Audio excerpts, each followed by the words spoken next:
If you're playing eFootball and still haven't created a Konami account, then you're missing out on saving your game progress and playing on different devices.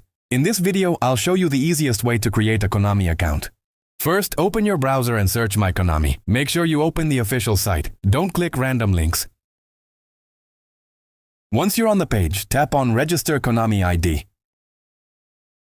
Now you need to enter your date of birth and country. Then tap on Next.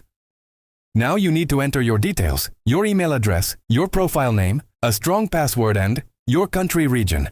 Don't use special symbols in your password. Now scroll down and check this box, then tap on Next. Now click on Agree. Now check your email inbox. You'll receive a verification code from Konami. Enter that code on the website to verify your account. Boom! Your Konami account is now created. Now open eFootball on your phone. Go to Extras, Support, Link Data. Now choose Konami ID login and sign in with the account you just created. So yeah, that's how you create a Konami account for eFootball easily. If this video helped you, don't forget to like, subscribe and share with your friends. Thank you.